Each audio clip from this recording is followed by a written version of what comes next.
Good afternoon. I hope you had a very good and relaxing break. I know it's getting a little late in the day and you might be somewhat tired, but of course the best attractions are yet to come. Thank you so much for being here. My name is Sven Beckert, and I'm also a proud member of the Harvard and the Legacy of Slavery Research Committee. As has been said before, this is a historic moment for Harvard University. 157 years after abolition of slavery in the United States, we have come forward as an institution to acknowledge our historical ties to enslavement and our responsibility for addressing these histories in the present. We have understood that while we can't undo the past, we are obliged to act upon what we know in the present. We have engaged these histories in the way that we could engage them, namely locally and within the institution that we inhabit, as staff, as students, and as faculty. And while our work has been very local, we quickly learned that it also points outward into the wider world. I'm deeply moved that we have collectively embraced the notion that it is an ethical imperative for us to engage this history. And let us just quickly also recognize that one of the things that has enabled us to do so has been the hard work of many dozens of Harvard undergraduate students who for many years have gone to archives and libraries to begin writing the history of the university we all so deeply care about. It has been their engagement, creativity, and persistence that has also opened up many of the vistas that guide our discussions today, and I wish to thank these students for their work. One of the histories that these undergraduate students have explored in their work is how Harvard's connections to slavery extended beyond the North American continent. And this is, of course, also the topic of our conversation for the next hour. The upcoming panel will move us beyond North America and look at a crucial but often overlooked aspect of the history of Harvard and slavery, namely its connections to other parts of the world. The evidence here is overwhelming. We know that the trade with the sugar planters in the Caribbean was of tremendous economic significance to New England. Indeed, much of the wealth that emerged in New England derived from the labor of enslaved people in places such as Barbados, Antigua, Cuba, and Saint-Domingue. Harvard alumni and Harvard donors sent out ships to the Caribbean. They owned Caribbean plantations, they provisioned these plantations, and they transformed and marketed the goods produced there. Lumber, dried fish, whale oil, and many other New England commodities powered Caribbean plantations. So important was this trade, for example, to Barbados, that the public wharf in its capital, in the town of Bridgetown, was named New England Row. Colonial New England and the Caribbean are best thought of as an integrated economic space, with a dynamic Caribbean core propelling the much less productive New England colonies to modest prosperity, and with it also, of course, Harvard University.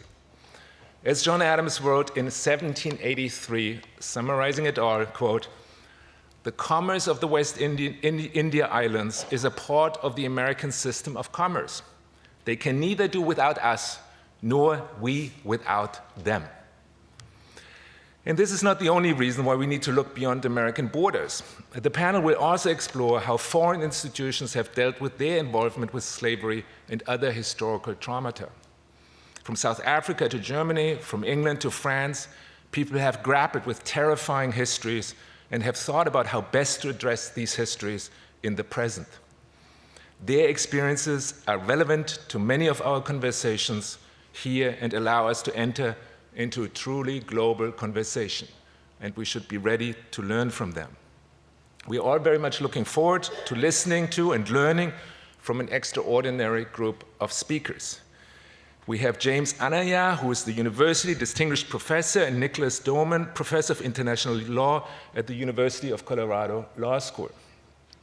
We have Pumla Gobodo-Madikizela, who is coming to us from South Africa, where she is the National Research Foundation Chair in Violent Histories and Transgenerational Trauma, and also the Research Chair in Historical Trauma and Transformation at Stellenbosch University. We will be joined virtually by Simon Newman, who's the Sir Denis Brogan Professor of American History at the University of Glasgow, and currently also a fellow at the Warren Center here at Harvard University. And last but not least, we're going to hear from Densil Williams, who's the Pro-Vice-Chancellor and Principal of the Five Islands campus of the University of the West Indies. So welcome to all of you.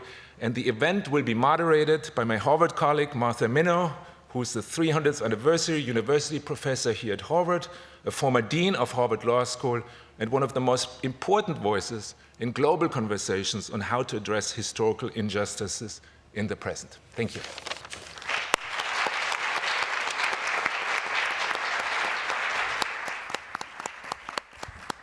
Well, thank you, Sven, for that introduction, framing remarks, for your superb and critical research, and most of all, your tireless leadership investigating slavery at Harvard with your students.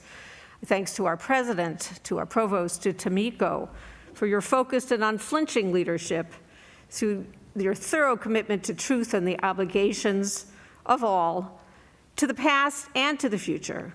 And I give my thanks to you participants, you who have hung in here, you who are tuning in now, and your interest and your commitment to pursuing the truth and all that it means to the past and the future. Our title is Legacies of Slavery at Harvard and Beyond. And I am so deeply to be part of these efforts, to learn, to reflect, and to resolve, to act. This is part of what the beyond means. Our chance and our duties are to learn and to make a future that reckons with the past, and to do so persistently and in community. And as so many have stressed today, with our students, with our alumni, with communities, to show what it means to live our values, to live our mission, especially hard when it means changing. This panel offers a window onto the beyond, part of what geographically is beyond, also in terms of journeys at different stages, dealing with the legacies of the moral violations that human beings have committed against human beings, indelibly altering lives for generations into the present. Earlier today, Kevin Young showed us a glimpse visually of the global dimensions of the slave trade, the multiple dimensions, critical as we examine the processes and effects specifically of American slavery, to examine its global features in markets, financial institutions, and the ideologies it spawned. Critical as we examine the processes of American slavery are, of course, related and parallel atrocities and abuses, as well as resistance, and the role of educational institutions in building knowledge, opportunities for learning, and mobility. Tomiko began today by spotlighting the legacies of resistance, of individuals who summon their talents and their courage and strength to object and overcome enslavement and subordination and exclusions. Those, too, are the beyond that we need to explore. As we reflect on this whole day, there are just two lessons that I want to offer as we begin our conversation. The first is some wise advice I received actually this week, and in the spirit of the perpetual work we need to do. Dr. Carrie Mosley Hobbs, who works with Foundation of Descendants of Enslaved Africans, said that she advises saying out loud, and so I will, I am currently living in a period that history will interpret as still the transition out of slavery. She also advised not to name goals, not to imply that we have an endpoint, not to imply that we will have closure, but instead to broaden the lens to understand that this is a commitment now, not to ever turn back. The second related thought is that here we are 386 years after the founding of this institution, as Sven just said, 157 after the end of slavery in the United States. It's not by accident that it has taken us this long to confront not just those histories, but also the histories of our exclusions, our failures to offer welcoming treatment to African Americans and Native Americans at this institution, our commitment to knowledge nonetheless producing subordinating theories. And as President Simmons explained, we have lived through the erasures of this history as well. So part of our work now requires vigilant attention to the reactionary responses to what we are doing here today, precisely. The reactionary responses that risk new erasures. I cannot but help recall the judicial reactions to the post-Civil War Reconstruction amendments in this country, undoing their meaning, undoing their intention. And we are living through, I fear, another reaction of that nature. The response to resurfacing ideologies that some may use to justify subordination, exclusion, dehumanization, the backlash has to be part of what we understand as the legacies. And the backlash to hard-won struggles has to be what we anticipate as we do the hard work right now. So, knowing all of this, I have a question for each of you. What brings you here to this day, to these issues? So we'll start with Densil Williams. It's on? Yes. Okay. Thank you, Martha, and let me recognize all who join us this afternoon, this evening, for this very important conversation. Let me, in the interest of time, get right into a few opening comments, and then we can move forward. But let me just firstly say that Harvard University has joined a very august body of scholars across the Caribbean, Africa, and the Pacific who are using their reparatory justice discourse to educate and enlighten persons on the wretched history of the transatlantic slave trade, to reckon with the past, but also to look to the future with great hope and optimism. I think this conference today is a step in the right direction for atonement and planning for the future. I want to congratulate Harvard University and its leaders for this very visionary and bold move that they are making in this regard. But as we reckon with the past and we plan for the future, one cannot ignore the significant financial deficits that slavery and colonialism left with persons of African descent, plainly with black people. Beckles' 2013 in Britain's Black Debt chronicled the significant financial rewards that were given to owners of slaves after the abolition, while the enslaved received nothing. Indeed, £20 million payout was given to slave owners in 1838, which has enriched the slave owners, socially elevated them, and also gave them a privileged seat at the table of political power. This head start given to the owners of slaves provided whites with the financial power to build institutions and economic systems that can survive and prosper, and, importantly, ensure intergenerational wealth. White societies, therefore, had a critical head start to invest in innovation, research and development, technological advancement, and improve their standard of living. Black societies, on the other hand, had to start the freedom race from behind. Blacks had no cash to start their freedom journey, no land grants, provided cheap labor for former slave owners, which left them assetless. Clearly, black societies have started the freedom race 100 meters behind the starting block, and therefore cannot expect to catch up on the development curve without some major investments that need to be made today. As such, to ensure that there is greater convergence as we look to the future, we need to educate our people about this wretched past, but we also need to make investments to make sure that they can actually enjoy the future ahead. What I would like to do quickly is to speak to three modes of investments that we should make. Investment in building stronger institutions, educational institutions, financial institutions, legal and regulatory institutions, among others, at all levels in black societies. We will see that the Global Competitiveness Report speaks to the role of institutions in driving economic growth and transformation, But most importantly, what you will see is that the countries in the ACP, the African, Caribbean, and the Pacific region, generally are the ones that have very low levels of institutional development.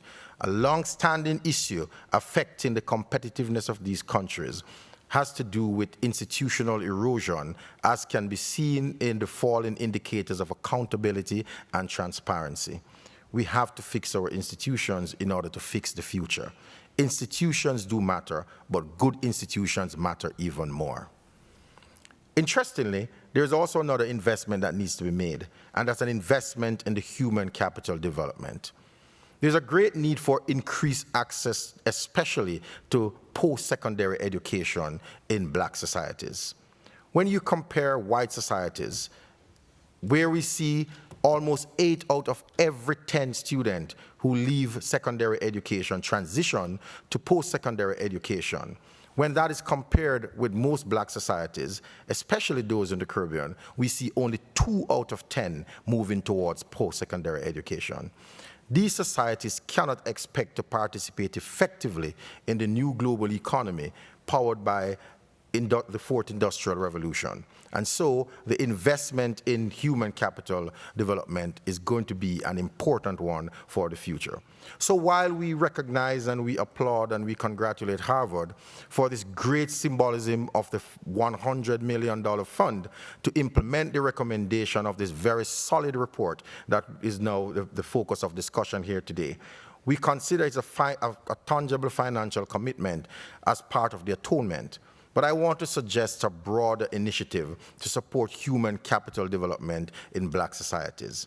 I would like to dub it the 300 Scholarship Fund, to recognize Harvard's 300-plus year history and the benefits it has gained from the slave trade. This fund, we're asking to fund scholarships for the next 13 years of 300 persons across the African, Caribbean, and Pacific region, so that we can educate our students, we can educate our people, and provide them with the necessary skill set to go back to build their society. This 300 scholarship fund that we're talking about will not be used to fund scholarships in the traditional areas of medicine and law and business, etc. But we're talking about the new economy, robotics, artificial intelligence, big data, Internet of Things, and all those things that matter for the new economy.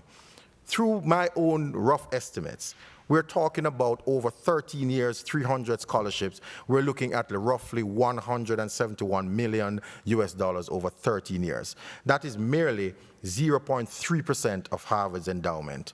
If we should look at Harvard's endowment today, and we should invest that for just 1 year at 2%, the figure I'm talking about is literally 2 months' worth of interest from that. It can be done. The multiplier effect for the 300 scholarship fund in the ACP countries will be a tremendous way to prepare as part of the atonement and the new direction going forward. Finally, I will talk about also the need for an effort to lobby for investment in physical infrastructure, internet, broadband capabilities, sea and airports, among other things. COVID-19 has shown us that digitalization is the future. We have to get our ACP countries back on the digital path. So, as we talk about atonement and reckoning for the future, we will have to contend with the kinds of investments that I just spoke about in order to build a sound foundation for long-term sustainable and inclusive growth for our people. I thank you. Thank you.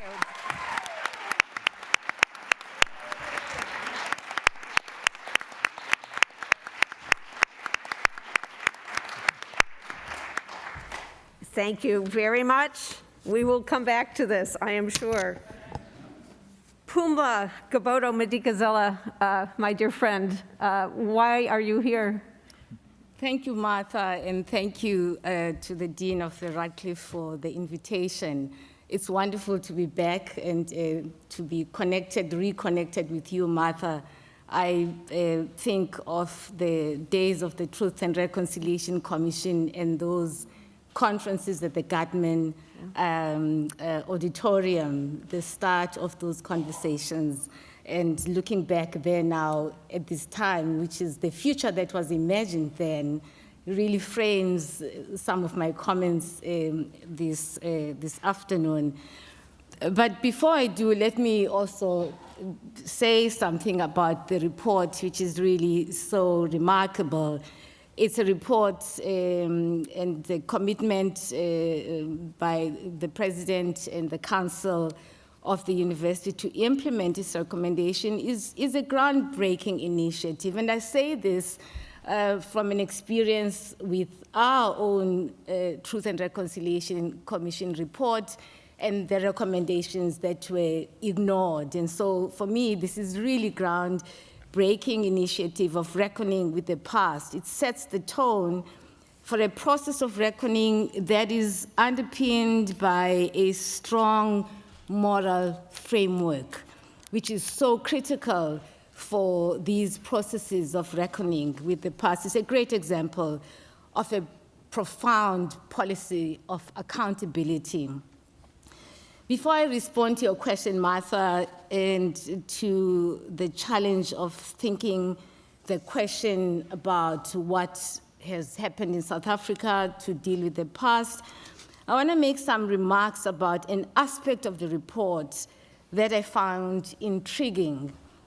In the section discussing the beginnings of race science scholarship at Harvard, the report refers to a collection of, quote, specimens of human nature, unquote, which arrived in Boston in September of 1860 and is described as, quote, an extraordinary importation from South Africa, unquote.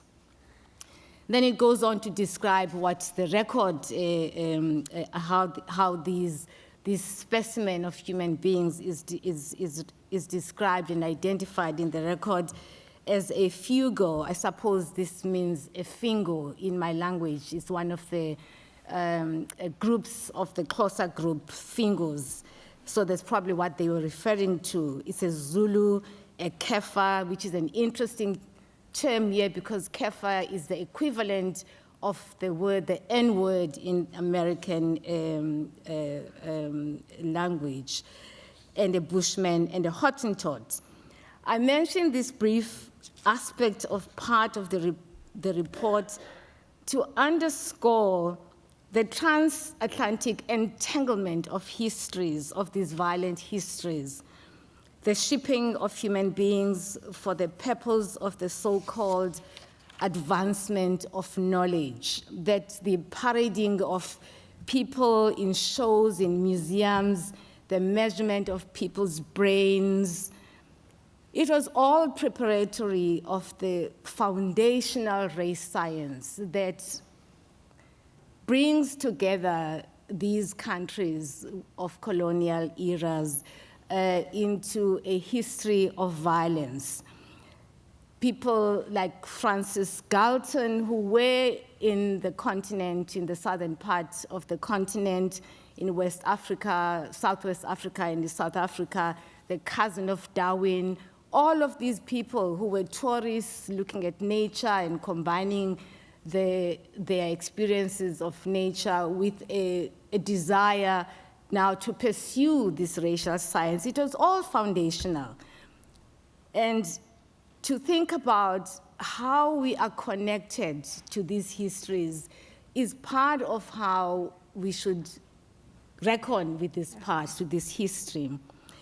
The approach I am drawing on in my own current project on transgenerational trauma takes this into account, this long durée of historical violence and the entanglement of histories across several temporalities of past violence and its historical continuities. In other words, it's not, when we're dealing with the past, it's not simply the past as in just past generation or the past as in an incident such as the Holocaust, for example.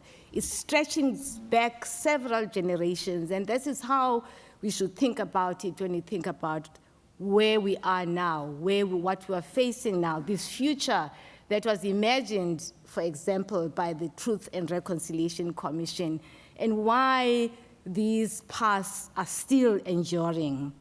And so it brings you to this work of the Truth Commission and its goal of interrupting these continuities and how it has really failed spectacularly in ways that many of you know about it, about what has happened in South Africa, even with a history as compelling as compelling as the process of the Truth and Reconciliation Commission. The work was great. I was on the Truth Commission. It was a moment of hope. It was a real moment of possibility. We experienced the sense of possibility as it was happening. It was real. Something happened in the post-TRC area, and this is, I think, the lesson that I would like to share with you now. What happened at the Truth Commission, everyone is aware of, but what I want to talk about is what's happening to the current generation, the generation that comes after the Truth and Reconciliation Commission. The Commission itself has instituted, brought about, and the transition to the post-apartheid period. It brought about new policies, new laws, a new constitution, new bodies, the Human Rights Commission, the Bill of Human Rights. It brought into being all these things that were not present during the apartheid era, and yet there is something that is profoundly difficult about moving forward. And what is the difficulty? I witnessed this at the universities that I've been to. I've been to 3 historically white universities, the University of Cape Town, Bloemfontein University, and currently Stellenbosch University. And it seems to me that the focus on violence, on the spectacular aspects of this past, is what trips us up. There is, it seems to me, a much more urgent need to focus on the everyday of this violence. The violence that the TRC focused on was the torture, the killing, the murders. That is important. It's an important part of history. But what happens, the continuities, are not these spectacular, dramatic forms of violence. They are much more subtle. And it's easy to deny the reality. It's easy to erase these kinds of continuities because they're not visible as the violence of the past. And that is what we need to focus on. Students, for example, who come, Black students who come to these universities, they have described how their proximity to the privilege of their white peers heightened their awareness of the deep inequality between them and their white peers, and how even the physical environment, the buildings and the surrounding streets, awaken a consciousness about the cruelty of apartheid's inequality with a force of emotions that becomes imbued with traumatic meaning. In other words, a present encounter triggers a memory that inscribes itself in the present. The memory is dynamically interwoven with other past and present experiences that they may not necessarily have experienced directly themselves, but nonetheless are relevant. It's thus reconstituted, this past, this memory that was not experienced directly by them, is reconstituted with such an emotional force that it transforms the past into an overwhelming experience with its helplessness and all that is remembered from stories by parents, from direct experience themselves of the violence, the continuities, the legacies of this past. And this is what should be the focus. And how should we focus? I suggest that we focus not only on the experiences of Black descendants of this history, but also, and perhaps even more importantly, on the descendants of those who benefited from this past. Very often we focus on Black descendants and the victims, so to speak, of this history. And yet, when we think about experiences of racism, we found in South Africa, for example, that most racism, experiences of racism, pronouncements of racism in the public domain are from younger white South Africans. And the question that I think I will leave for now and perhaps to pursue at a later stage during Q&A is why is it, how do we understand this experience, the fact that it is younger white South Africans that express these racist encounters or relationships through in the corporate sector, at the universities themselves. There is just this resurgence of racism through the experiences and the voices and the actions of younger white South Africans. And I think this is critical for us to understand why. And I can talk more about that later. Thank you.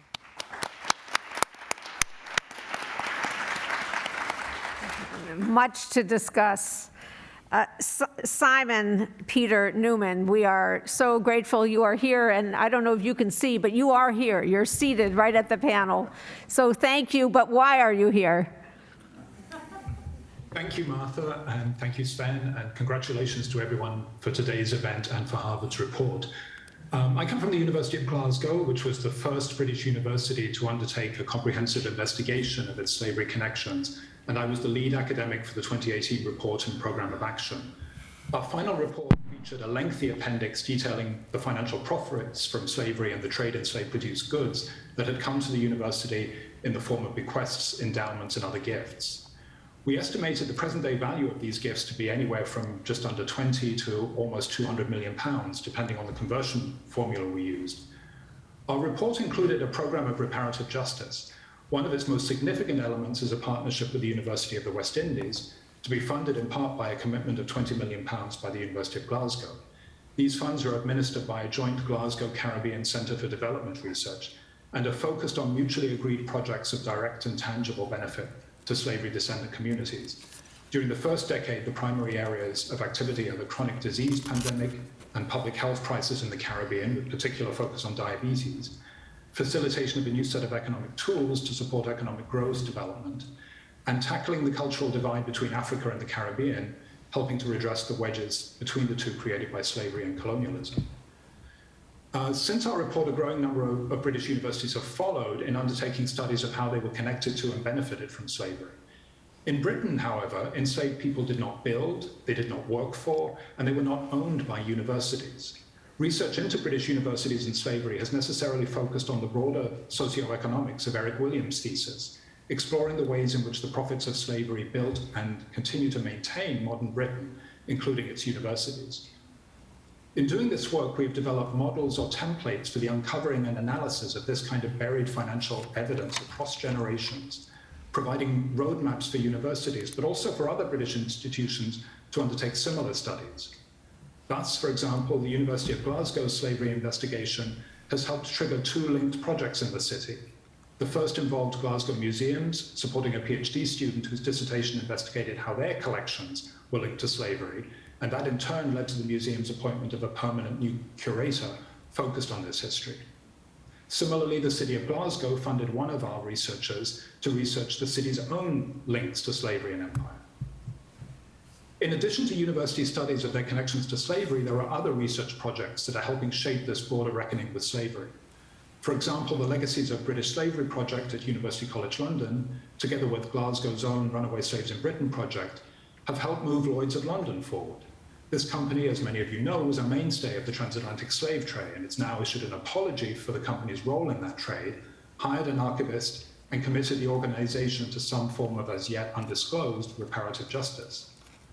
Along similar lines, academic researchers have been uncovering the Bank of England slavery connections, including the recent revelations that the bank had for 2 decades owned 600 enslaved people on several Grenada plantations before selling them for about £15 million in today's money. In short, university slavery studies and other slavery research projects have kick-started a broader research process that is demonstrating how slavery and the wealth that it generated permeated and permanently transformed the British Isles. The larger context for these university and institutional studies is a broader academic research effort to dispel what one historian has described as British slavery amnesia. In Britain, there exists widespread resistance to acknowledging and integrating the full history of slavery and empire and its implications.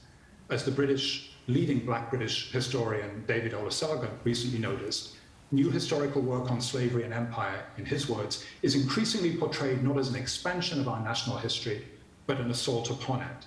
And I think that echoes some of what was said this morning. Academic research can only do so much in countering this, but the translation of that research into TV documentaries and dramas, plays, graphic novels, for school pupils, movies, artworks, fiction, poetry, all of these kinds of things have helped to reach broader public audiences and begin to change hearts and minds.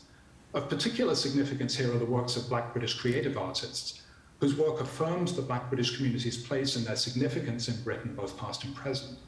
These cultural productions have been as important as academic research in aiding the development of popular understanding of British complicity in and enduring benefits from racial slavery.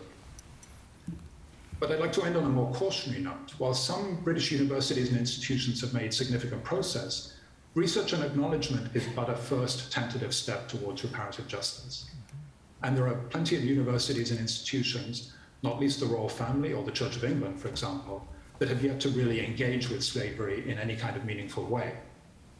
Furthermore, significant and sustained engagement with representatives of a diffuse community of slavery descendants across British society and in the Americas, in West Africa, and in South Asia has barely begun.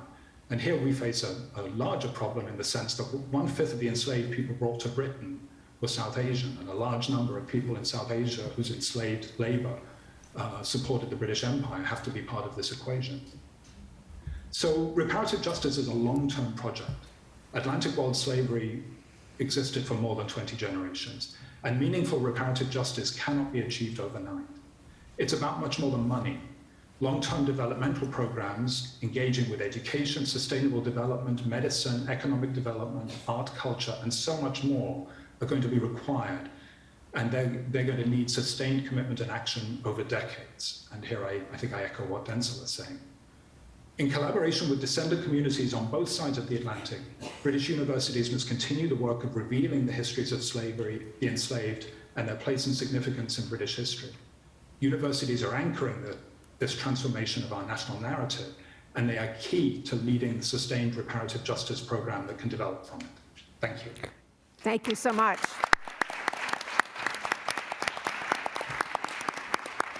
I have Jim's permission to actually return right now to Densil, who has to catch a plane.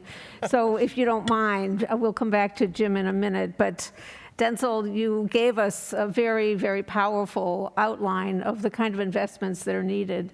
And I wonder, before you leave, first of all, you'll promise we'll have more conversations. Yes. Good. And secondly, you play such an important role as vice-chancellor and principal of an institution. Could you reflect on what it is possible and what should happen from an institutional point of view for people who play roles like that inside of an institution of education? Thanks, Martha, and I'm sorry I have to rush to leave, but thank you very much for this engagement. So from a leadership perspective, I think part of what we need to start doing is to have conversations like these. That's the first step. You have to have conversations to better understand what it is that is required, and having had those conversations, you now need to have a clear plan as to how you're going to actually get to resolve a lot of the issues. So part of your planning really needs to look at, I think that Simon just said it, it is not just we're asking to throw money at a problem, we're asking for more long-term sustainable development solutions. So building, when we talk about building institutions, for example, let us take Harvard University, 386 years of real strong academic excellence, yes? Now, what you do with this, in terms of helping other countries that do not have the same track record of academic excellence. You're talking about partnership for programs, you're talking about building institutes, you're talking about collaborative research, you're talking about dissemination of that research. These are the kinds of things that we're talking about now, that leadership have to now engage with each other. So we're not just saying, give us some money, we're going to do this. When I spoke, for example, about the 300 plus scholarship, what we're asking for is that an institution institution like Harvard can facilitate this kind of development, facilitate this kind of engagement with our students. And when we get them, they go back to their societies and they now multiply. We're not asking them to come here and do robotics and do AI and stay in the United States and so on and so forth. We're asking them to do this and go back and build the necessary institution in their countries that can now actually replicate that kind of thing. So that's the kind of engagement that you're expecting from this level. Thank you so much. And I think we just saw leadership in action. So thank you very, very much. Thank you. So James and Anaya, why are you here? And can you tell us a bit about human rights perspective? Yeah, sure. Well, I'm here, first of all, to second Densil's proposal for a 300 scholarship fund and to provide a human rights perspective. But before that, let me just, I want to acknowledge the indigenous peoples on whose traditional territory we're gathered, and also thank Tomiko, you, Martha, Sven, and others on the committee for such a tremendous piece of work.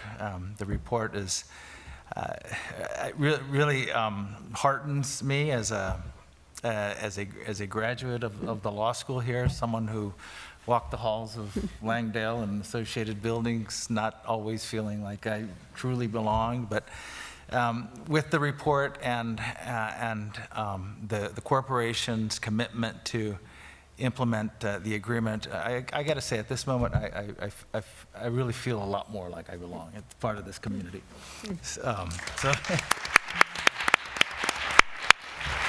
After some 40 years, I've made one comment on the law school in my experience, but I want to say overall it was a very positive one. And under Martha's leadership, the law school really did some wonderful things, the legacy of which is still being realized. So I work in the area of international human rights and the rights of indigenous peoples. And I'm interested in how ideas about human rights can respond to harms that were or have been inflicted by colonialism and its legacies. And of course, the harms, among the most severe harms, if not the most severe harms by colonialism, has been the institution of slavery. But also, other harms are the harms inflicted on indigenous peoples by the brutal taking of their lands and the suppression of their cultures and ability to be self-determining. And as has been well documented and is mostly, or in many ways, readily apparent, countries that are built upon patterns of colonialism, like the United States, accumulated wealth that much of which was due in large part to slave labor and the lands taken from indigenous peoples. And Harvard, in many ways, is a microcosm of this. And the report, I think, reveals that. When we talk about human rights in a global context, we have to acknowledge, first of all, that human rights concepts are influenced by different philosophical and moral perspectives, and people come at human rights from legal posturing as well as simply political or policy-oriented posturing. But nonetheless, the concept of human rights centers on certain core ideas. And the first core idea of human rights is that all human beings everywhere are worthy of dignity and hence have certain basic rights.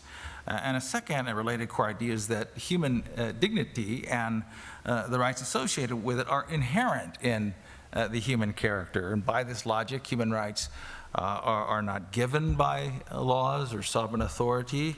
Rather, law and authority must yield to and recognize human rights. And we can see these two core ideas propelling or animating the anti-slavery movement of the 19th century in the United States, in England in particular. Abolitionists here at Harvard in Massachusetts and elsewhere developed or proclaimed the inherent dignity of enslaved persons and pressed to unravel the laws that upheld slavery and the slave trade. And the relative success of the anti-slavery movement, at least insofar as abolishing formal slavery and the slave trade in formal terms, that relative success yielded not just reforms in the domestic law of different countries, but also a series of international treaties prohibiting slavery.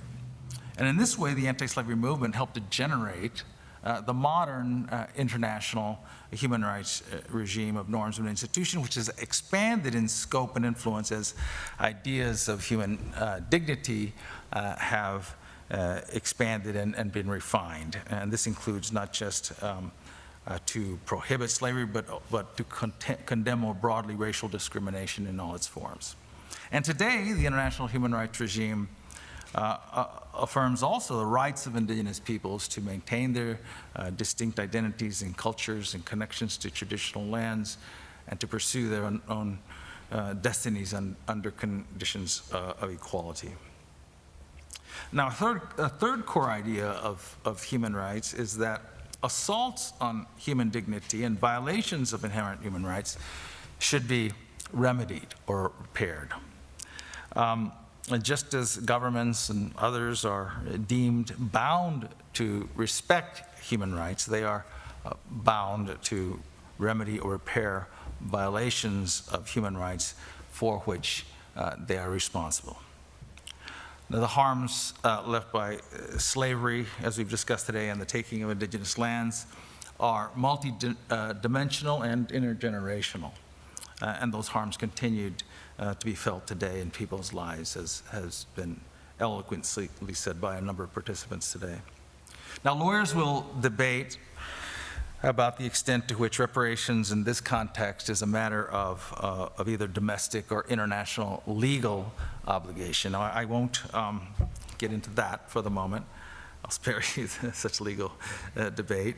But I will say that the case has been well made, including here today and in the report, that there are at least moral obligations for reparative justice, toward reparative justice.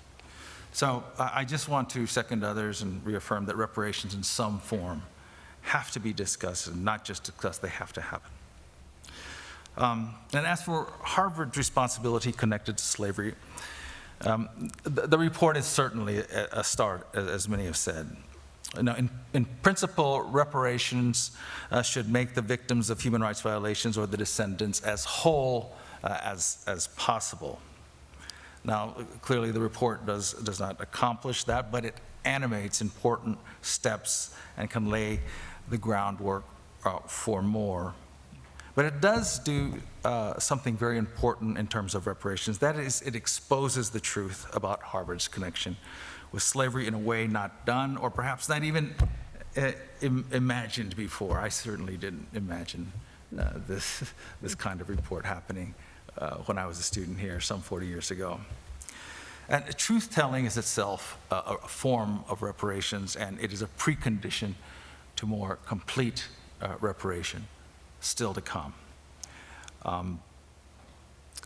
Now, having said that, I do think there is still more truth-telling that's in order.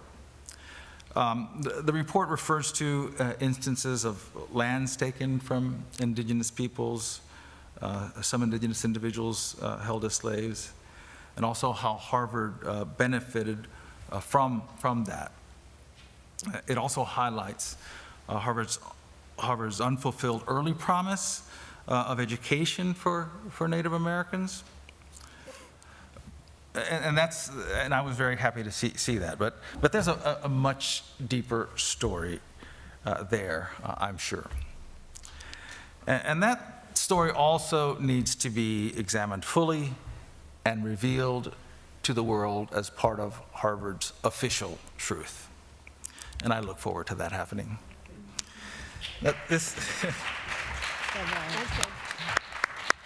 Thank you, Densil. Safe trips. And we'll be talking. Yeah, sorry.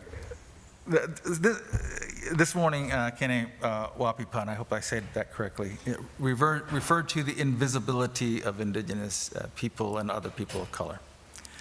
When I arrived from Colorado yesterday, I was met in various forms or places by the word Massachusetts. I had to remind myself that the word Massachusetts refers not just to a Commonwealth of the United States, but to the people who were the original inhabitants of where we are today. Massachusetts is the name of indigenous people who are the original inhabitants and who were displaced so that others could thrive and Harvard could exist. Yet how many people in this larger community in Cambridge, Boston, and in the Commonwealth of Massachusetts really know that, or in the country more broadly? And knowing that, at least, should be added to knowing about Harvard's connection with slavery. Thanks. Thank you. Thank you very much, Jim.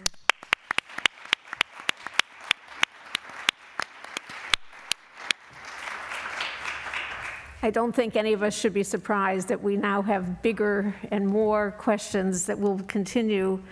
I do want to follow up with some of what started with also underscoring this panel will end, the conversations will not end, the work will not end. Pumla, you raised a very important point about the resurgence of racism, which is happening in South Africa, it's happening around the world.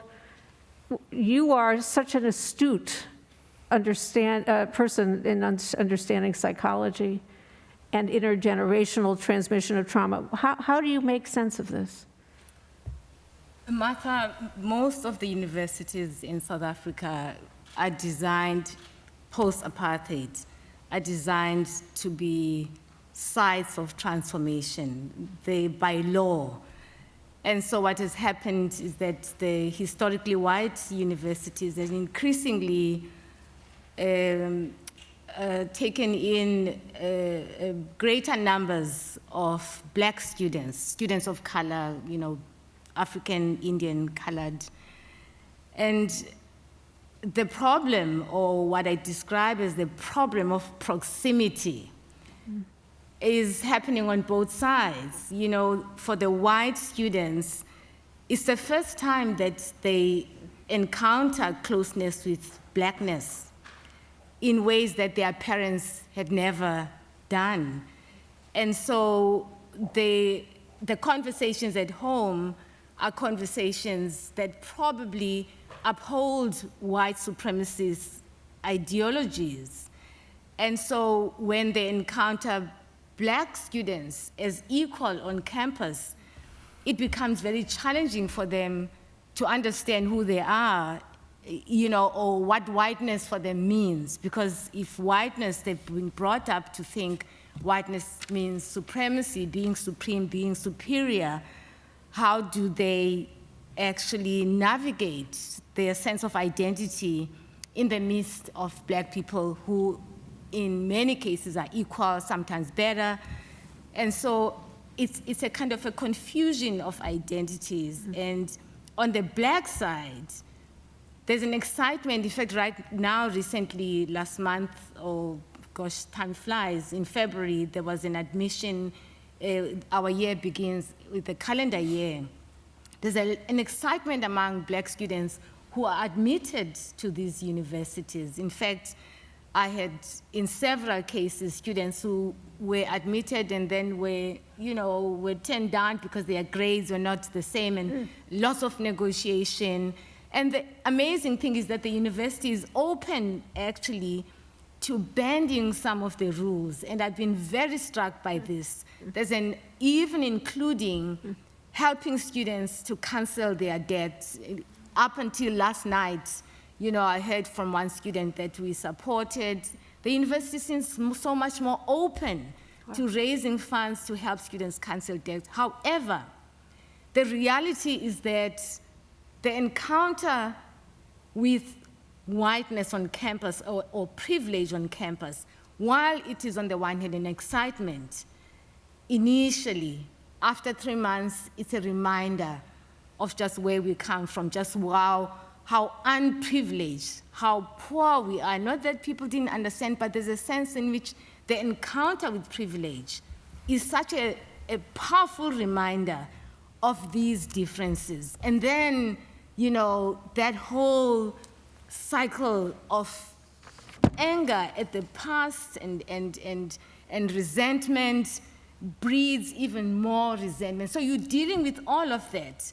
And so constantly there has to be, now if our concern is about transformation of relationships, there are these bigger structural issues, of course, that are relevant. However, I believe that they begin with these relationships, because when once there is a sense of solidarity, there's an understanding of these histories, a clear understanding of what privilege means and what lack thereof means, particularly at institutions that are positioned next door to these geographic areas that are perpetuating this violent past of poverty through inheritance and through just a repetition, you know, by a government that doesn't make the efforts to improve people's lives. So it's a kind of a repetition of this past, not as ghosts, as psychologists often speak about, you know, the kind of enigmatic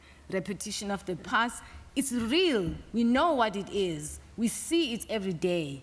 And that makes it possible for us to change it.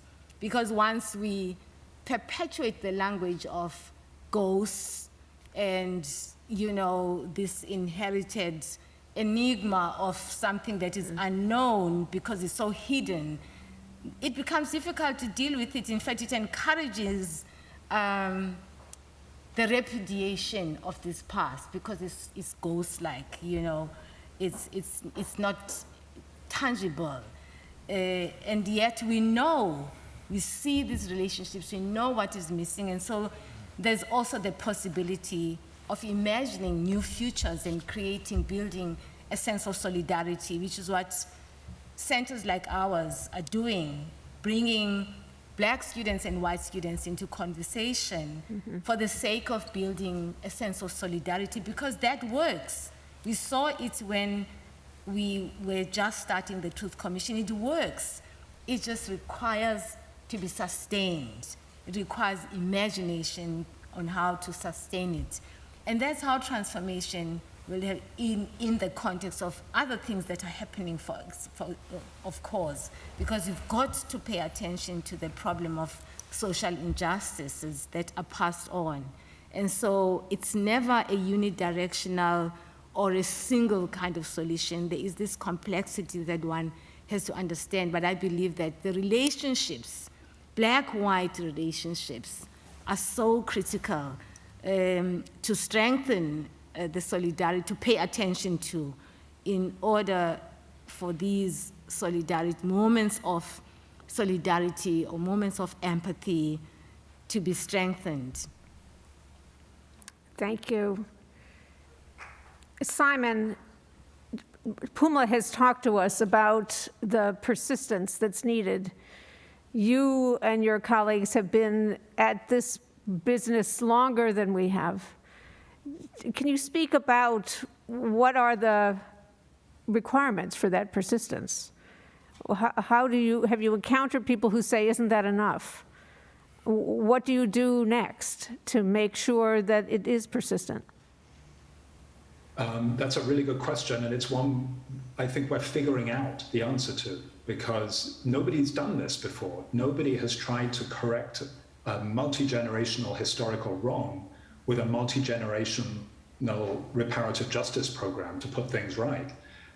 So it's going to require academics who haven't even been hired by the University of Glasgow yet, and students who haven't even been born, to be part of this process going forward. All I can say is it's really hard work. It's very easy to say, we're going to give money and do this. It's much harder to actually work out how to do it right. So we're working on the answer. I think I'll be quoting you for some time to come. But I think that's the deep breath that we all have to take. This is going to be the long haul, and our children and our children's children.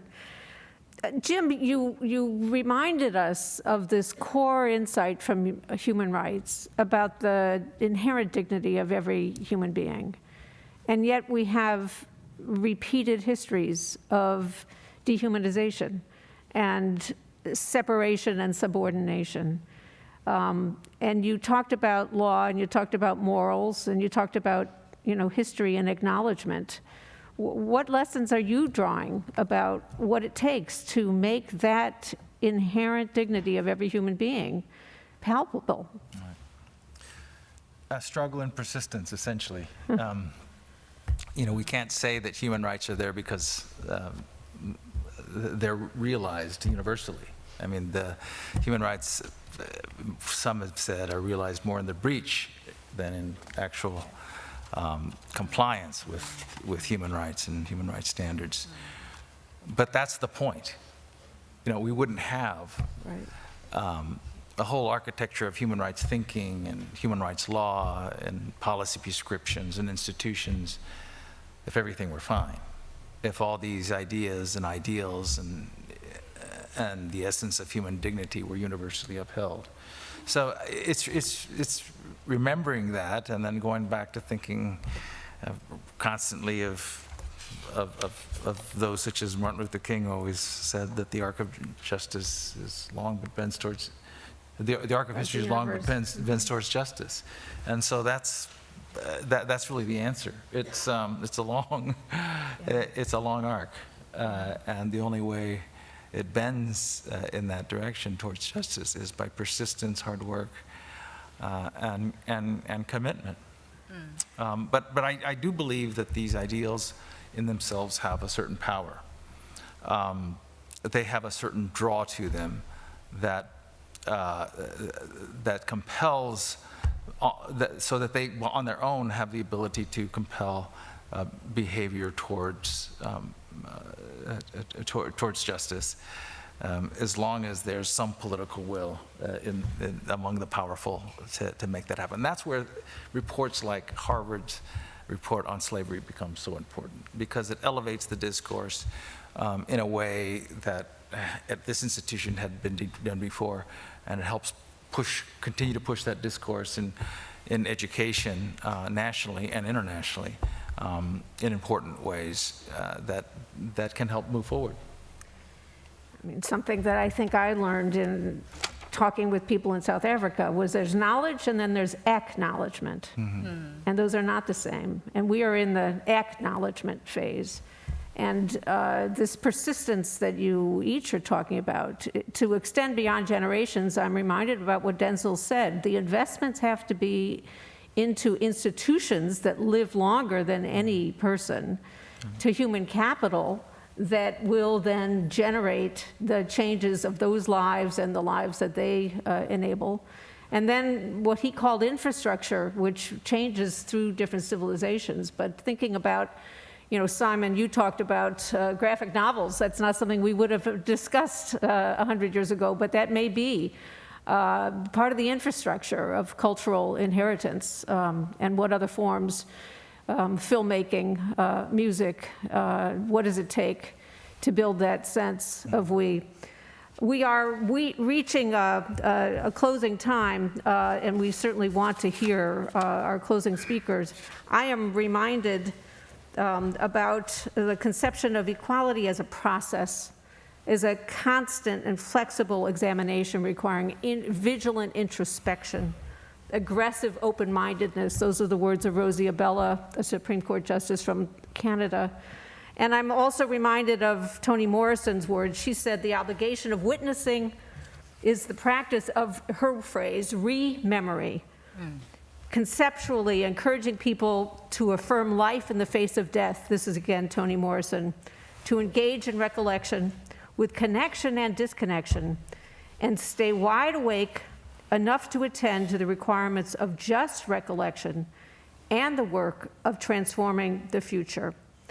That's the challenge, that's the opportunity, that's the privilege that we each have. Please join me in thanking this remarkable roundtable discussion. And thanks to Jim Anaya, to Pumla Gobodo-Madikizela, to Simon Newman, and to Densil on his way to the airport.